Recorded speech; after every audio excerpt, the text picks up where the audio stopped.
This is yesterday's news. Today, a quiet account of what happened on Monday, July 27th, now that the day has settled. Here are the developments worth understanding this morning. First, a dispute over mail-in voting is moving toward the United States Supreme Court.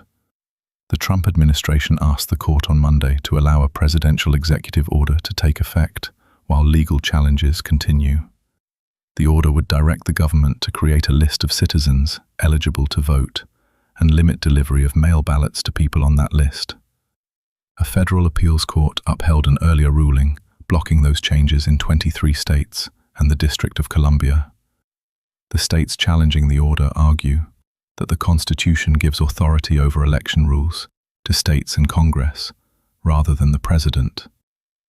The immediate question is whether the Supreme Court will allow the policy to operate before November's midterm elections, or keep it suspended while the courts consider its legality.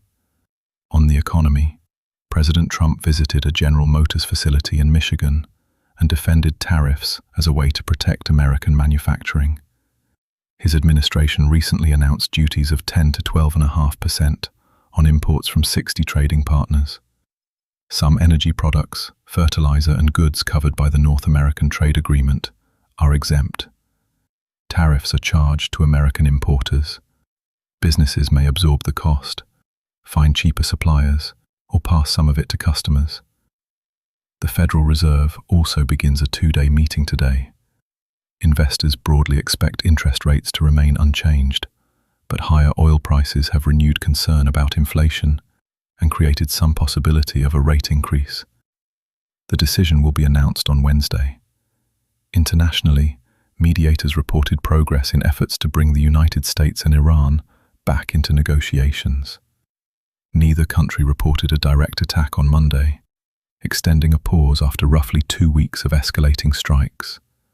President Trump said the talks were going well, but warned that American strikes could resume if negotiations failed. The situation remains fragile. Saudi Arabia said it intercepted drones aimed at petroleum facilities, while Iran-backed Houthi forces also claimed attacks on Saudi oil targets. Markets reacted to the pause.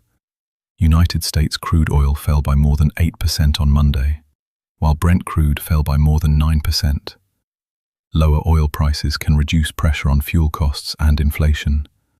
But the central question remains whether the pause can become a durable agreement, and whether shipping can return safely through the Strait of Hormuz. In technology, NVIDIA announced a coalition focused on artificial intelligence safety and cybersecurity.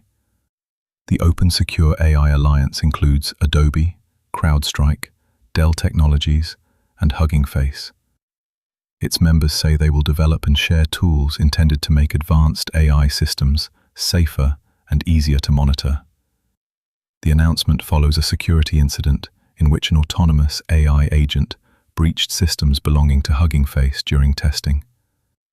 The alliance also supports keeping some powerful AI models open, arguing that shared access can help defenders find weaknesses rather than concentrating control among a small number of companies. More capable AI agents may perform useful work with less supervision, but the same independence makes it harder to predict what they will do when systems fail or instructions are misunderstood. And one quieter story to finish. UNESCO added 2 historic theatres in the Brazilian Amazon to the World Heritage List.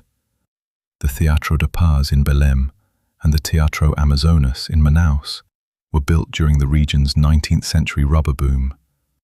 Both combine European architectural influences with local materials and imagery inspired by the Amazon. The designation recognizes their cultural importance and can strengthen protection and tourism. It also preserves a complicated history. Buildings created during a period of enormous wealth, inequality, and rapid change. Today, watch for developments in the Supreme Court voting case, the opening of the Federal Reserve meeting, and further signs that the pause between the United States and Iran is holding or beginning to break. That was yesterday's news.